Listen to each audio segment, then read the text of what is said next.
Hello, everyone. Thank you for joining me for today's live. We are exploring the joy and the medicine of sitting in ceremony through Cancer season.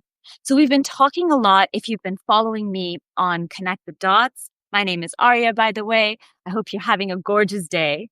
So we've been on this channel, on this publication, Connect the Dots, exploring ceremony and the medicine of ceremony. So today, I thought for this final video of this season, let's look at the elements. Like, what does it take to actually hold ourselves in ceremony or hold ceremony for ourselves and others? Now, if you are lightly familiar with this, you can Google things like full moon ceremony and how do I run a women's ceremony? And between like Google and ChatGPT, you'll have a robust set of instructions, different ways, light a candle, set an intention, work with crystals, work with teas or flowers, or, use medicinal herbs and things like that. But we're going to take a little bit of a step back because all of these suggestions and instructions are really important. And we also want to understand what is going on within us and understand the elements of what makes a ceremonial container. So if you're just joining us, welcome. Thank you for joining me on this live as we explore what I call the necessary elements of ceremony. So the first element is obviously the material that needs to be transformed, right? Cooking is a really nice analogy. It may not be ceremonial, but in the land of alchemy, when we understand alchemizing something, we take something like raw vegetables or raw meats, put them through a cooking process in order to have ingestible, nourishing food. And so when we apply this to ceremony, that first element is the material, the substance that we want to sit with or transform. Now, that substance can be challenging. It can be painful. It could be, our intense emotions. And so the substance we are working with could be anything. It could be physical. It could be ill health. It could be emotional. It could even be a mindset. And this is where it becomes interesting because part of working in ceremony is we're looking at dense physical material and we're looking to see how can it be broken up so that the light that is hidden there illuminates and nourishes us from the experience. So if you've ever heard stories about people who have, had a great difficulty, a really paralyzing health issue or life circumstance, and they have gone through the transformative process of coming out the other side, this is a version of what they're doing. They're taking a raw, tough, dense substance or material and transforming it. And so this could be judgment. This could be just feeling hatred or intensity or anger. It could be, the aches and pains that we feel in our body. It could be a chronic condition that we are experiencing or an illness that we have. It could be how we perceive things. And I'll talk about this a little bit later in the video, but this week there's a really powerful astrological transit around the planet Uranus. And Uranus is one of the further planets away from the sun. So it's what you'd call a generational planet. When Uranus changes signs, it takes 7 or 9 years. It takes a long time. So it actually influences the better part of a decade for a lot of us. So if you're like me and you're in your, between the ages of, say, 39 and 45, you are likely experiencing what we call in astrology an oppositional Uranus, which means the current planetary placement is exactly opposite. Well, not exactly, because it depends on the degree. It is mostly opposite to the placement of this same planet when you were born. Now, Uranus oppositions are really interesting because in some people's lives, they initiate that midlife crisis that we probably witness in the world or we hear about, or maybe we're experiencing it. On the flip side, that same type of energetic transit is what initiates people into breaking out of dead-end jobs, dead-end relationships, and reclaiming their power and sense of self in a really different way. This is when someone has the courage to change something after 15, 20 years of, being in that type of rut. And they sort of come out the other side really liberated. So it's an interesting thing because transits or planets aren't essentially good or bad, but how we cultivate them, how we contain them, our capacity to work with all of the changing and transformational energies within and around, that is up to us. And so all of this constitutes that first element of ceremony, the material that we are looking to transform or simply looking to accept or have some peace with. The second element is energy. Now, this is an interesting one because, I think about whenever I've talked about ceremonies and described it, and again, this may come up for you if you're looking online on like how to run a ceremony for this. How do I, make a ritual? And you'll get a list of instructions. Now, the thing is, instructions are a little bit like an algorithm, right? Like do this, do this, do this. But what makes a ceremony is your conscious, loving presence. So this is a huge difference between doing something on automatic by rote, say your morning routine, right? That's the reason we call it a routine. We wake up in the morning and before we even have our first conscious thought, we wash our face, we brush our teeth, and we turn on the coffee pot, right? Like maybe that's your routine and it's so automatic that you don't really even think about it. And the difference here in ceremony is that we are acknowledging that we are creating and containing a transformational space. And so our awareness becomes the energy. This is why in a lot of, rituals or ceremonies, they tell you to have an intention that comes from the heart or comes from the soul, because that is powerful enough, or rather more powerful than what we think we should do, than anything that the mind can come up with. So this energy is love, intention, and presence. And so drawing that into our day, into our bodies, into our being as we sit in ritual, as we activate our ceremonies, this is a huge difference between something that's routine and something that is ceremonial. So if you have a certain morning routine, it could be that for you, making that a ceremony is to do it a little bit slower, do the actions a little bit slower or a little bit more aligned with your breath so that you have presence with it. When you turn on the tap to wash your face, you are aware of the temperature of the water versus the temperature of your skin. You are aware what it is like to touch your skin when you're washing your face. You're aware of the difference between the water and the towel. And simply something small like that, drawing that awareness in, turns something that is routine, a thing that we are doing, into a state of beingness, where these acts that we do come into alignment with our presence, and then they nourish us. They nourish us more than our mind can even conceive of. And so that energetic force is akin to, I use the cooking analogy. It's akin to, having this awesome, oatmeal that you've cooked in a pot and you place it on the stove and you turn on the gas, you turn on the flame, you turn on the element. That heat, that energy, that ignition is needed to then transform the materials. Without it, you just have cold, raw, wet oatmeal. And after like 5 hours, you'll still have it if you didn't turn on the stove. So it's that similar type of energy. The third element, and I would say this is probably the most important one, and there tends to be a lot of confusion around this third one. The third element for ceremony is the container itself.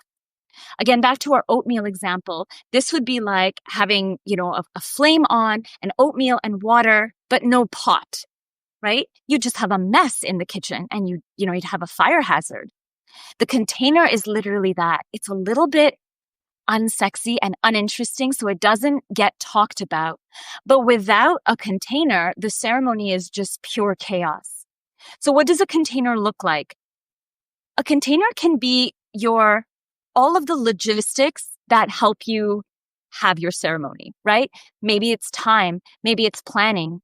If you live with other people, it might simply be telling them that you're going to be in your room for an hour and, please, you don't want to be disturbed ideally, right? It could be organizing some things like gathering music or candles or, your yoga mat. Whatever it is that you require in the day, you need some containment so that you can finish it and not get distracted partway through.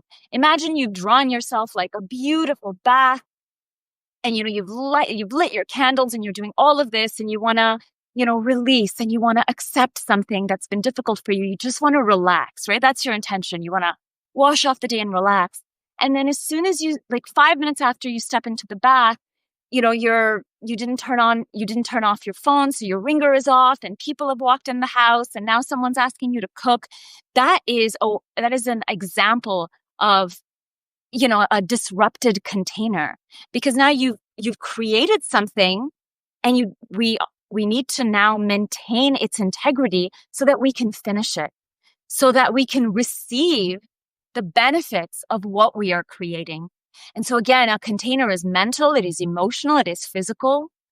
It could be so many things. It could be tidying up our space or, vacuuming prior to sitting in ceremony.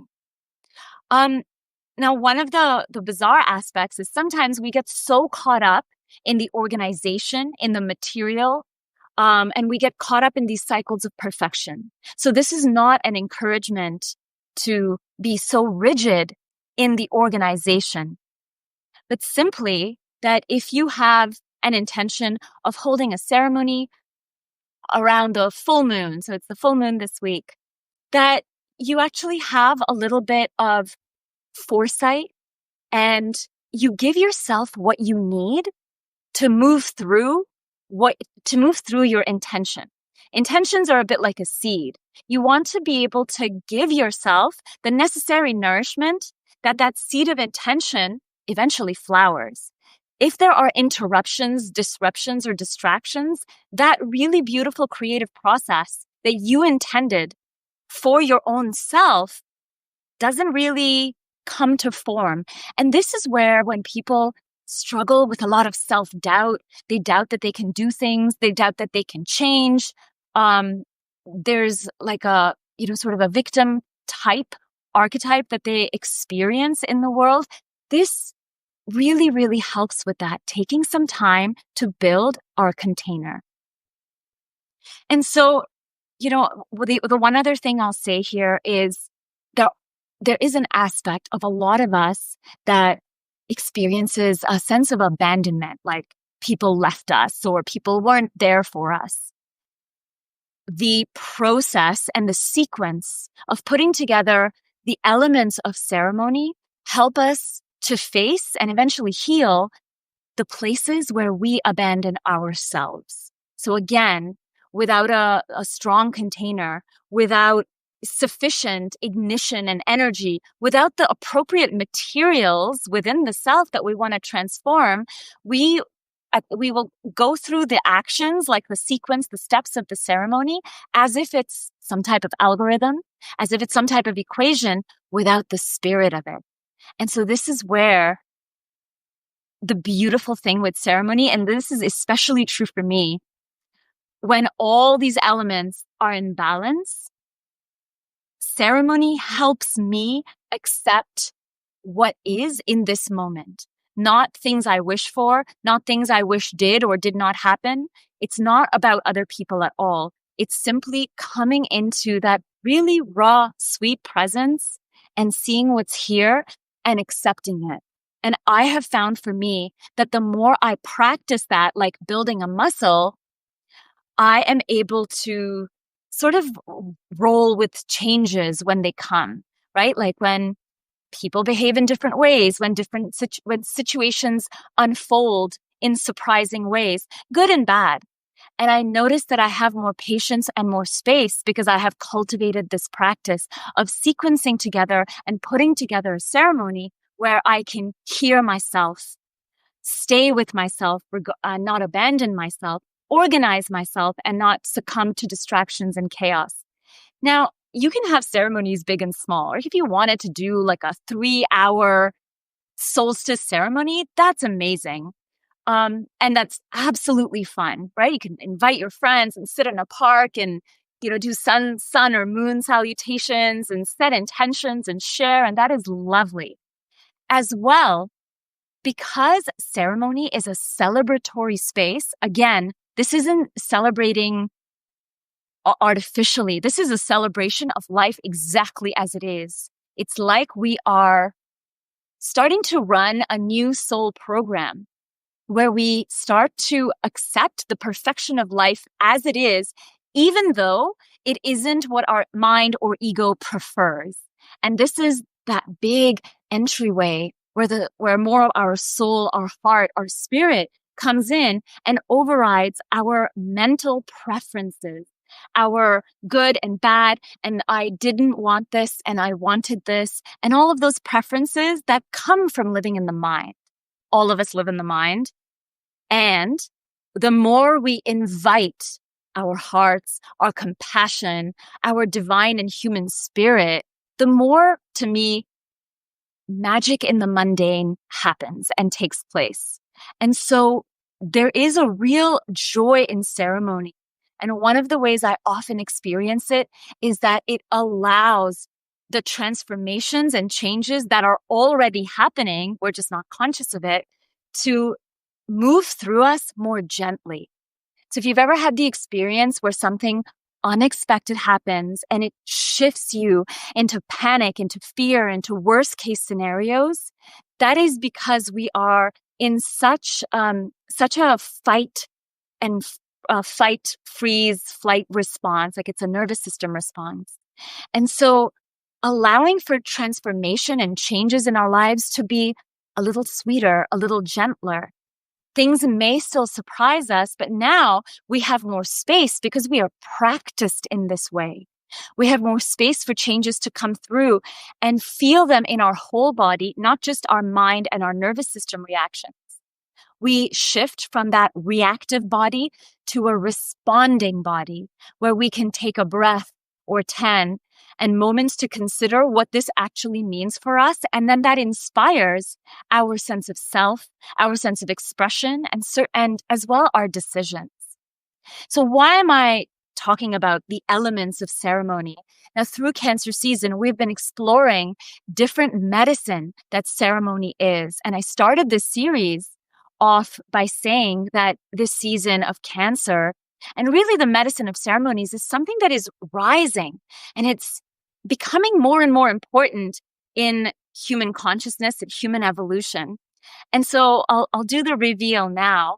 So as I mentioned, there's this beautiful big transit of the planet Uranus. And of course, if you look at the first few words associated in astrology with the planet Uranus, it's change, it's transformation, it's suddenness, randomness, unexpected energies. And now Uranus has moved into the air sign of Gemini. Gemini is, of course, the zodiacal archetype that is really concerned with the mind, communication, thoughts, the quality and the essence and the framework of our mind through which we perceive the world and through which we then express. So that is subject to transformation, good, bad, and weird. As well, this week, we are in a time of the full moon. And again, full moon is a lot about the emotive expression. We are, of course, also in the sun season of Cancer, which is the element of water. And the relationship we have with our emotions, again, between our thoughts and our emotions, it's how we perceive life in the world and even ourselves, and then how we express it. So this week, these next few weeks, kickstart a lot of this sort of ignition around how are we thinking and feeling, and thusly perceiving life? And how are we also perceiving ourselves? And what does this mean for how we're moving ahead? So that's pretty much it for the video today. Thank you so much, Michelle, for joining me live today. I think this is this is the last video of this particular season. We're moving into Leo season. We're coming into peak summertime. So we're going to shift out of ceremony and into a new theme that I have not thought about in Leo season yet, but I will. I will sit in ceremony with myself and, conjure something that is appropriate and lovely and resonant with what we might be moving through or moving into. So thank you again for joining me today. Please subscribe to Connect the Dots if you find this interesting, supportive, and just sweet. I always appreciate so many people on Substack who are creators who take the time to create content that somehow nourishes us and reminds us that we are awesome, like that each of us is awesome and incredible. And so, on one hand, it's really nice to have a lot of followers and subscribers. And sure, that's something I also want.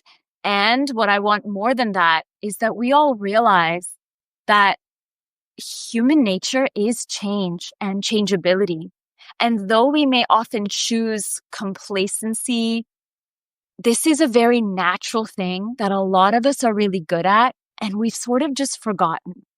And so on the path to remembering that, on the path to reclaiming that, one sweet moment at a time, one ceremony at a time, my hope is that we can come into ourselves with a little bit more love and a little bit more presence and experience real sweet joy that probably already lives in our day, but we just forgot to notice it. So with that, thank you for joining me live. I'm Aria. This is Connect the Dots. Have a beautiful day.